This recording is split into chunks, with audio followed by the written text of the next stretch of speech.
Bismillahirrahmanirrahim. Assalamualaikum warahmatullahi wabarakatuh. Waalaikumsalam.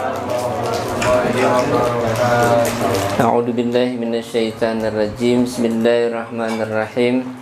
Innal hamdalillah nahmaduhu wa nasta'inuhu wa nastaghfiruh wa na'udzu billahi min syururi anfusina wa min sayyiati a'malina may yahdihillahu fala mudhillalah wa may yudhlilhu fala hadiyalah.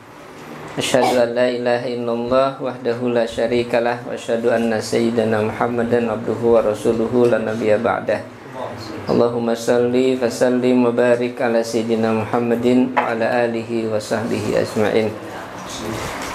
Allahumma rabbi israh li sadri wa yassir li amri wahlul 'uqdatam min lisani yafqahu qawli. Rabbi zidna ilman warzuqna fahma. Subhanaka la ilma lana illa ma 'allamtana innaka antal alimul hakim. Wa la haula wa la quwwata illa billahil aliyyil azim.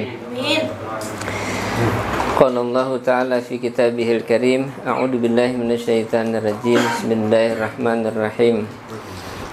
Ya ayyuhalladzina amanu taqullaha wa kunu ma'as sadiqin. Shadaqallahul azim. Allahumma arhamna bil Qur'an. Para jamaah rahimakumullah, alhamdulillah kita bersyukur kepada Allah Subhanahu wa taala kesempatan malam Jumat di pertengahan bulan Syawal ini kita masih diberikan oleh Allah nikmat sehat walafiat, nikmat umur yang panjang, dan yang tentu nikmat iman dan Islam. Dan alhamdulillah kita disampaikan oleh Allah pada waktu ba'da Idul Fitri ya. Jadi ini pertemuan pertama, makanya kita sebut dengan liqa Syawal, atau orang mengenal dengan acara halal bihalal. Tapi istilah yang lebih tepat sebenarnya liqa Syawal. Di liqa pertemuan di bulan Syawal. Jadi setelah kita beridul fitri, maka kemudian kita mengadakan pertemuan di bulan Syawal, maka disebut dengan liqa'u Syawal, pertemuan di bulan Syawal. Oleh karena itu kesempatan awal ini kami ingin menyampaikan ucapan taqabbal minna wa minkum siyamana wa siyamakum, taqabbal ya karim wa kullu amin wa antum bi khair. Mudah-mudahan seluruh ibadah kita di bulan suci Ramadan yang lalu diterima oleh Allah Subhanahu wa taala, dan kemudian setiap tahun pada Ramadan kita dalam keadaan kebaikan dari Allah Subhanahu wa taala. Amin ya Allah, amin ya rabbal alamin. Termasuk juga di bulan Syawal, maka tentu kita berharap mudah-mudahan kita selalu dalam keadaan kebaikan dan kita bisa melanjutkan ibadah pasca bulan suci Ramadan ini. Oleh karena itu, tema yang ingin saya sampaikan kaitan dengan, ini pernah saya sampaikan juga, namanya prokes, proposal kegiatan Syawal. Jadi kalau ada protokol kesehatan ya, ada 3M, ada 5M kan ya, yang hafal kita. Maka di bulan Syawal kita kenalkan namanya prokes, proposal, usulan kegiatan amalia di bulan Syawal. Pastinya apa? Supaya tidak putus dari kegiatan di bulan suci Ramadan kemarin. Nah, ada berapa prokes bulan Syawal ini? Prokes proposal kegiatan Syawal. Nah, prokes ada 5M juga. 5M ya, ingat 5M, bukan 3M, 5M. M yang pertama adalah, nah, kita melanjutkan dengan puasa sunnah. Jadi setelah kemarin Ramadan 1 bulan penuh kita ditarbiyah, dilatih untuk berpuasa full ya. Mudah-mudahan tidak ada yang bocor, 30 hari penuh. Maka pasca Ramadan bulan Syawal kita dihadapkan dengan satu amaliyah sunnah, yaitu puasa 6 hari bulan Syawal. Mudah-mudahan ini jamaah semuanya sudah selesai ya. Oh belum. Masih ada yang belum. Jadi kalau yang rajin ya, sejak ba'da 1 Syawal, nah, tahun kedua, tanggal kedua, hari kedua, itu langsung melanjutkan dengan puasa 6 hari bulan Syawal. Makanya nanti ada, kalau di Jawa ada namanya lebaran kedua ya. lebaran ketupat. Kalau kemarin hari Kamis lebarannya, maka Kamis berikutnya itu masuk lebaran kedua, Kamis depannya itu. Nah, ini kegiatan pasca Ramadan. Jadi melanjutkan dengan puasa sunnah. Puasa sunnah itu banyak ya. Kalau kita baca dalam kitab Imam Al-Ghazali, Bidayatul Hidayah, disebutkan ada puasa tahunan, ada puasa bulanan, ada puasa mingguan. Mana puasa tahunan? Nah, termasuk 6 hari bulan Syawal. Nanti bulan Zulhijjah kita ada puasa hari Arafah tanggal 9. Ada juga hari Tarwiyah. Kemudian nanti bulan Muharram ada puasa hari Asyura tanggal 10. Jadi yang bulan Syawal ini adalah puasa 6 hari bulan Syawal. 6 hari ya. Ada puasa bulanan, mana? Ayyamul Bid. Setiap tanggal 13, 14 dan 15. Ini udah selesai nih. Karena tadi tanggal 15 ya. Kenapa kita ingat tanggal 15? Karena malamnya bulan purnama. Ada gerhana. Gerhana bulan itu biasanya terjadi pas tanggal malam 15. Ya, jadi sebetulnya gampang untuk mengingat puasa Ayyamul Bid ini. Kita tinggal lihat di malam hari kalau ada bulan purnama, bulannya bulat, nah berarti siangnya sunnah untuk puasa. Jadi 13, 14 dan 15. 3 hari berturut-turut setiap bulan. Jadi kalau yang tidak puasa kemarin masih ada nanti bulan depan. Bulan Zulqa'dah. Ketemu nanti tanggal 13, 14 dan 15. Pasti bulannya bulan purnama itu. Lagi Badrut Tamam. Ada Ustaz Badrut Tamam. Badrut itu kan bulan ya. Tamam itu lengkap, sempurna. Berarti lahirnya kayaknya tanggal 15 ini. Atau bulan apa nih? Pas bulan purnama kelihatannya. Badrut itu udah purnama. Iya. Tambah tamam lagi ya. Taukid berarti itu. Jadi bersyukurlah kemarin yang masih sempat untuk sholat sunat khusufil qamar, sholat sunat gerhana bulan. Itu sholat yang agak jarang ya, jarang kita lakukan. Karena meskipun 2 rakaat, tapi di situ ada 4 kali kita baca Fatihah, 4 kali kita baca surat, 4 kali ruku, 4 kali sujud. Itu sunat sholat sunnah muakkadah yang jarang kita lakukan. Nah, ini puasa yang bulanan. Kemudian ada puasa yang mingguan, pekanan. Itu puasa Senin dan Kamis. Oleh karena itu, nah ini kita lanjutkan insyaallah ya, puasa wajib kita dengan puasa-puasa sunnah. Itu melanjutkan dengan puasa sunnah. Ini M yang pertama, melanjutkan puasa sunnah. M yang kedua, nah ini membiasakan qiyamul lail. Jadi kalau di bulan suci Ramadan kita full mungkin setiap malam salat tarawih ya, 20 atau 8 rakaat. Maka selepas bulan Ramadan masuk Syawal, jangan lupa tetap ada kewajiban, ada sunnah muakkad untuk qiyamul lail. Meskipun bukan tarawih lagi namanya, diganti dengan sholat tahajud, sholat witir, sholat hajat, sholat tasbih dan lain-lain. Ini qiyamul lail ya. Jadi mendirikan ibadah di malam hari. Dan kita alhamdulillah dilatih oleh Allah selalu bangun waktu sahur kan. Nah itu kan sebenarnya trending itu, pembiasaan. Selama 30 hari kita bangun sebelum waktu subuh ya. Maka setelah selesai Ramadan mestinya umat Islam ini terbiasa untuk bangun di waktu sebelum subuh, waktu sahur minimal. Ya minimal waktu sahur. Syukur-syukur bisa sepertiga malam terakhir. Jam berapa? Jam 2 ya. Pertiga itu. Jadi kalau malam kita bagi 3, 12 bagi 3 kan 4 jam. Sepertiga awal dari jam 6 sampai jam 10 malam. Sepertiga yang kedua dari jam 10 sampai jam 2, 4 jam kan. sepertiga terakhir dari jam 2 ke waktu subuh. Jadi sepertiga malam terakhir kira-kira kalau hitungan jam sekarang kira-kira jam 2. Ya. Jam 2 itu pas itu untuk bangun segar ya. Kalau bangunnya agak malam memang biasanya agak ngantuk. Tapi kalau bangunnya sepertiga malam terakhir, insya Allah bisa tahan ngantuk. Dan itu merupakan satu kebiasaan orang-orang solih sebelum kita.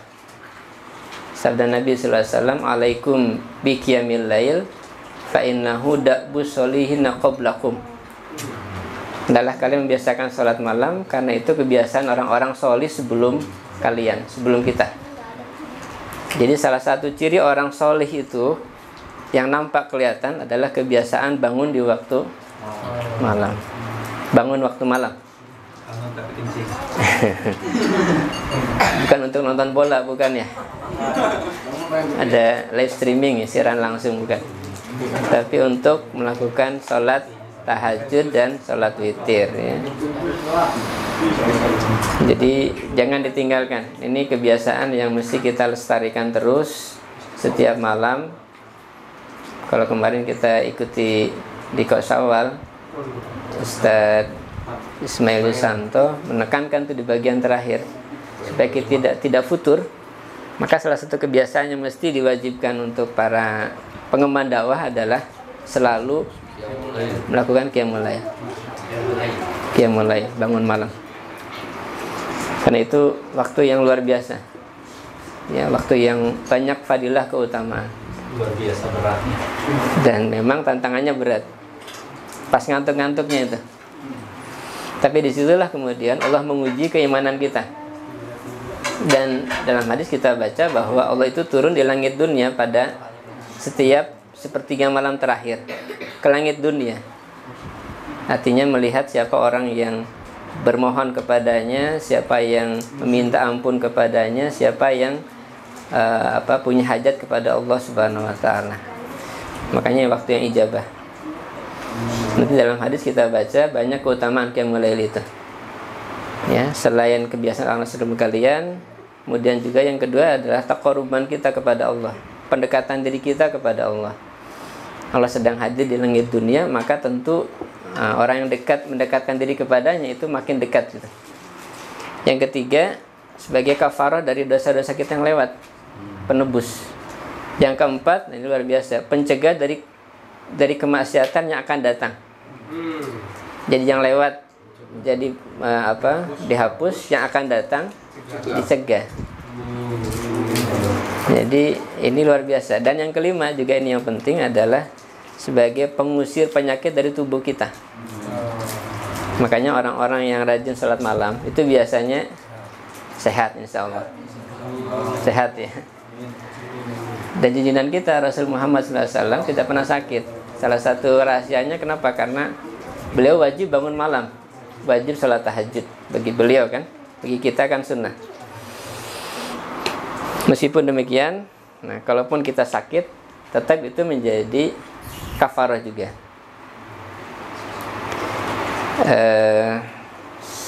Saya ingin bacakan satu hadis. Ini dalam kitab Sunan Abi Daud. Ini saya baru tadi pagi ngaji di Al-Ihya, pas ketemu hadis ini, alhamdulillah nih. Hadis ini menceritakan kepada kita tentang ini babnya bab tentang Kitabul Janaiz, tentang jenazah. Mengerikan ya jenazah itu. Tapi enggak, ini hadisnya luar biasa. Jadi sabda Nabi sallallahu alaihi wasallam, "Innal abda idza sabaqat lahu minallahi manzilatan." Sesungguhnya seorang hamba apabila telah terdahulu baginya dari Allah ada satu manzilah. Apa manzilah itu? Manazil, kedudukan, makom, tingkatan, ya, derajat tertentu. Lam yablugha bi amalihi, yang tingkatan tadi itu tidak bisa dicapai dengan amalnya, amal ibadahnya. Ibtalahullahu fi jasadihi au fi malihi au fi waladihi. Nah, Maka kemudian Allah memberikan cobaan, ujian kepada orang itu dalam hal 3. Pertama, fi jasadihi, jasadnya, badannya. Mungkin diberikan sakit tadi, diberikan penyakit. Itu salah satu cara untuk kemudian meningkatkan makom seseorang di hadapan Allah Subhanahu wa taala. Asal dia sabar gitu. Jadi kalau yang sering sakit, maka berhusnuzonlah kepada Allah. Mungkin ya Allah menghendaki satu manjilah bagi kita, satu makom yang tidak bisa kita capai dengan ibadah kita. Maka kemudian diberikan ujian, cobaan berupa sakit tadi itu. Sering sariawan. Pengalaman kayaknya nih. Pengalaman ya. Kalau bantai MC Belum mandi isu-isu. Jadi sakit itu bukan sesuatu yang buruk, bukan. Asal kita sikapi dengan baik. Pertama dengan sabar, kedua berhusnuzon kepada Allah gitu. Tidak suuzon. Mungkin ada di antara kita ya, orang-orang yang sebelum meninggal itu diberikan sakit. Nah, itu husnuzon kita. Allah membersihkan dirinya dari dosa, kemudian dinaikkan derajatnya sampai ke manjilah tadi itu. Yang harus ditetapkan manjilah itu, kedudukan itu. Yang tidak bisa diraih dengan amal ibadahnya gitu. Mungkin ibadah kita kurang. Tapi dengan diberikan ujian, maka bisa jadi dia sabar dan meningkat derajatnya di sisi Allah Subhanahu wa taala. Jadi yang pertama adalah Allah memberikan ujian kepadanya fi jasadihi, jasadnya. Au fi malihi. Nah, yang kedua dalam hal harta. Mungkin mengalami kerugian lah barangkali, atau kekurangan dalam masalah harta. Itu juga bagian dari ujian untuk kemudian meningkatkan manjilah seseorang di hadapan Allah Subhanahu wa taala. Dan yang ketiga, au fi waladihi, atau dalam hal anaknya, baik yang punya anak ataupun yang tidak. Dua-duanya ujian ya. Tidak diberikan anak juga ujian, diberikan anak juga ujian juga. Nabi Ibrahim alaihissalam sampai usia berapa, 90 tahun kan belum berikan anak, tetapi kemudian berikutnya Allah berikan keturunan. Itu merupakan satu ujian. Atau ada yang anaknya banyak. Nabi Yakub ya. Anaknya berapa? 12. Laki-laki semua. Di antaranya adalah keturunan dari Nabi Yakub, Bani Israel. Ada Yahuda di situ ya. Sampai keturunannya itu juga merupakan ujian. Jadi Allah memberikan ujian dalam hal jasadnya, badannya, yang kedua hartanya, ketiga anaknya. Bagi yang punya anak saya kira juga sama. Ada yang anaknya bisa gampang diatur, ada yang susah diatur. Itu ujian. Oh, Masya Allah. Nambah lagi satu.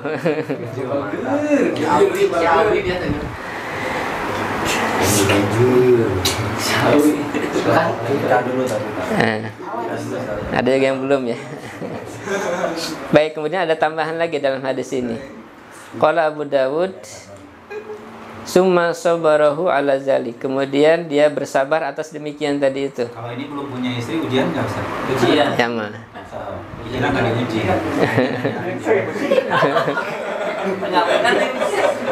Nggak, soalnya nggak kenal barusan nggak disabar. Insya Allah ada waktunya. Ada waktunya ya. Yang penting bersabar. Sabar hatta yublighul manjilatallati sabaqat lahu minallahi tabaraka wa ta'ala.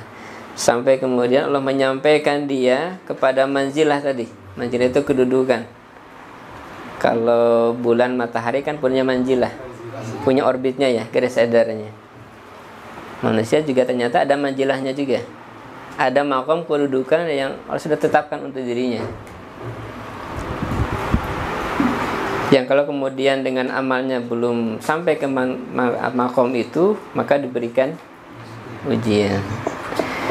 Makanya ya mari kita perbanyak amaliyah kita. Mudah-mudahan dengan amal itu kita bisa sampai ke manjilah tadi itu. Karena kalau diberikan ujian ya agak berat kan gitu ya. Memang dua-duanya kebaikan.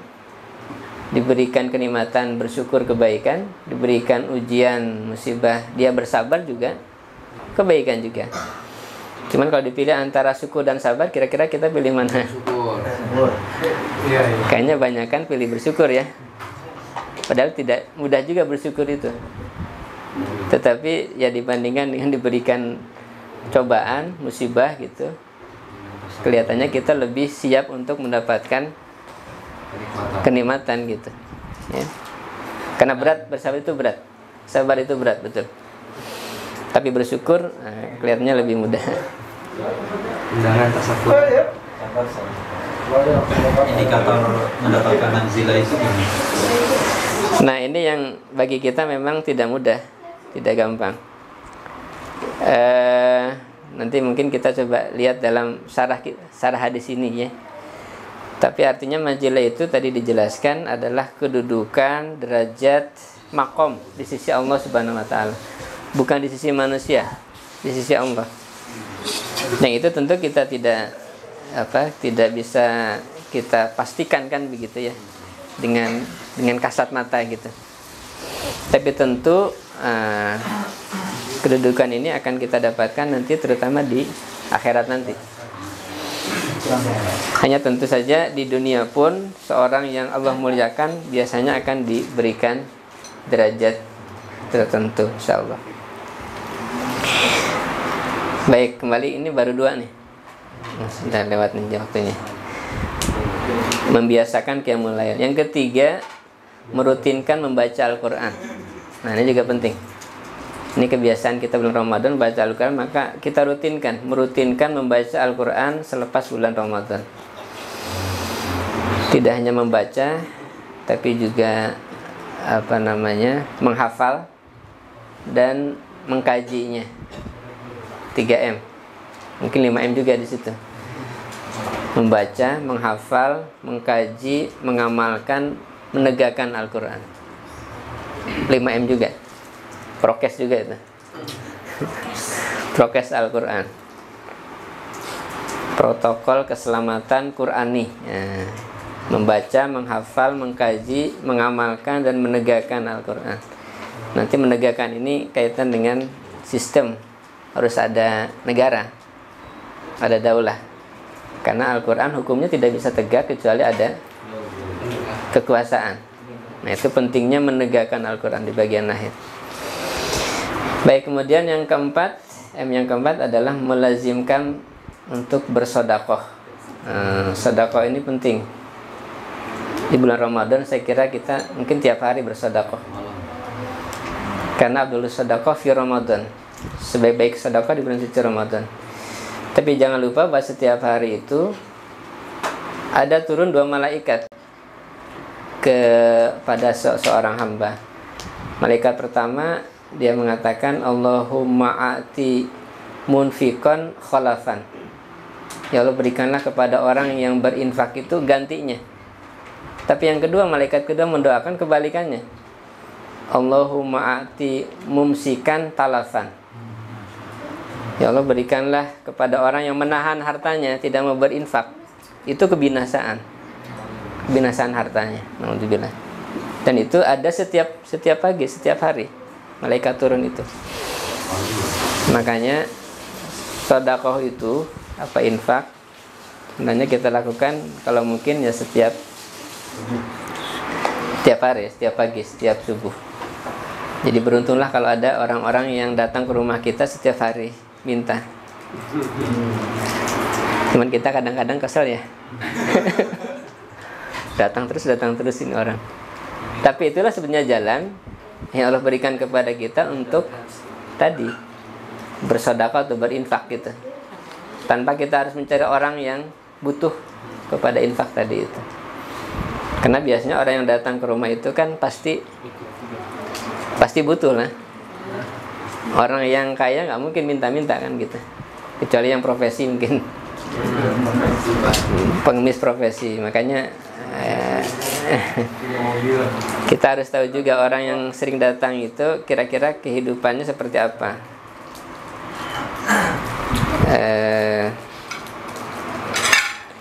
Kita harus minimal di tempat saya ini tiap pagi suka ada yang datang, ibu-ibu, dan kita tahu apa keluarganya, anaknya berapa, kemudian tinggalnya di mana, kemudian kerjanya apa, dan memang ya butuh bantuan, mesti dibantu. Nah itu salah satu ya melazimkan untuk bersedekah. Dan yang kelima terakhir adalah mengintensifkan kajian keislaman, pengajian. Nah itu penting. Tentu kajian Islam yang bahasa kita kan yang kafah, yang ideologis lagi plus intensif. Tidak hanya sekedar kajian biasa, tetapi kajian yang memang ada maksud dan tujuannya begitu. Ini penting. Jadi kalau bulan Ramadan kemarin kajian itu kan banyak ya, mulai dari ibadah subuh, bahkan di itikaf itu sampai tengah malam itu. Di Menurut Salam jam berapa? Jam 12 ya? Jam 1. Coba di hari-hari biasa ada nggak yang ngaji jam 1 malam? Kayaknya nggak ada tuh. Kita bulan suci Ramadan saja ngaji jam 1, coba bayangin. Orang lagi ngantuk ya, tapi ngaji, tetap ada pengajian ngaji kita. Nah, karena itu setelah Ramadan, nah ini mestinya dilanjutkan. Mungkin tentu waktunya tidak harus tengah malam.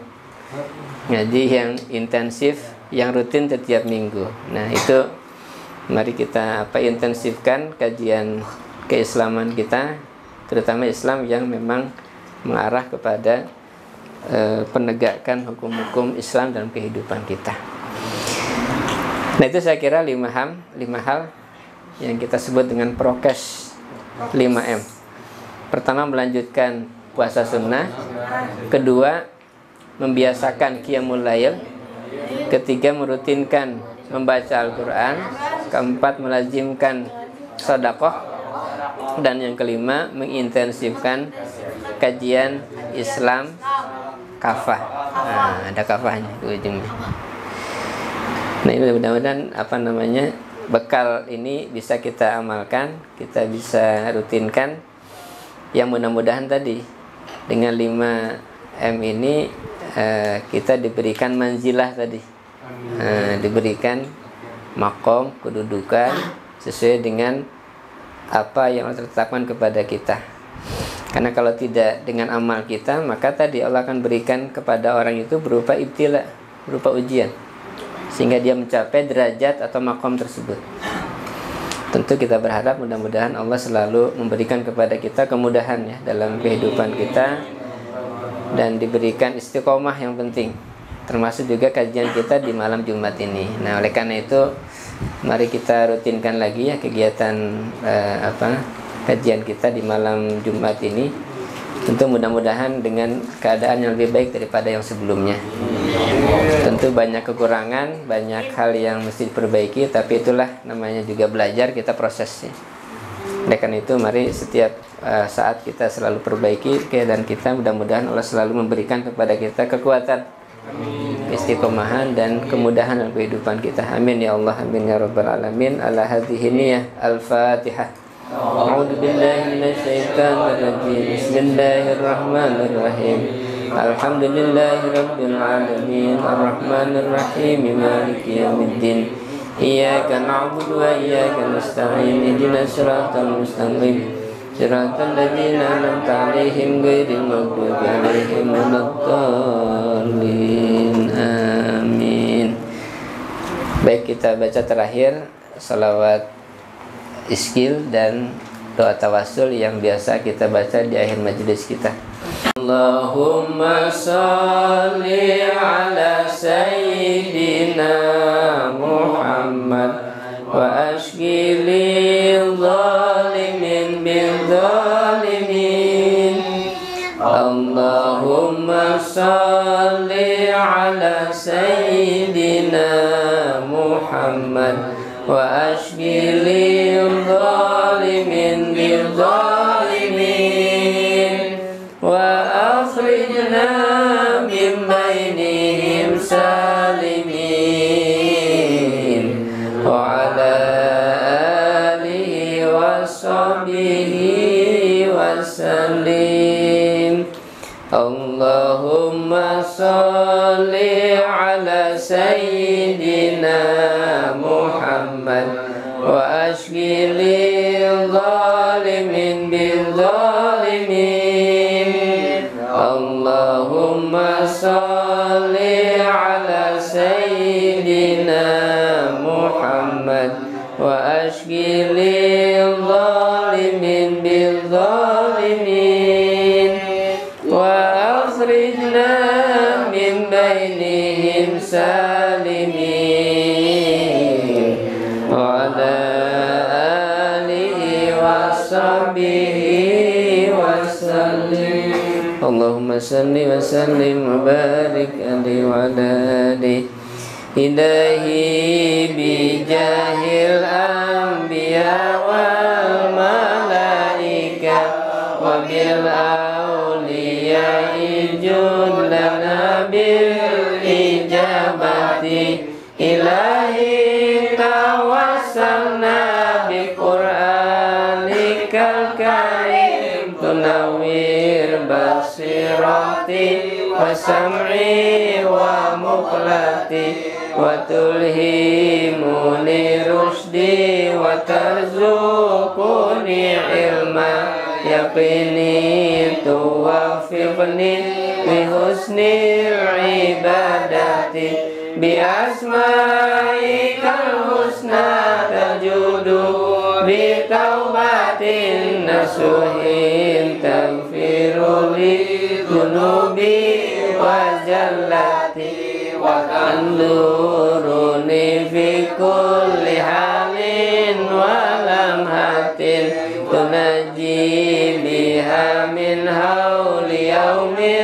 القيامة وبالمصطفى رسول تشرح لصدري تيسير لأمري وتكشف كربتي وبالأنبياء والملائكة الكرام تحقق بالتقوى وإدراك غايتي بهم وبالأولياء تلهقني بهم والذرية والشيعة وعشيرتي وتصريف عني كل شر بحقهم وشر لذي شر من إنس وجنة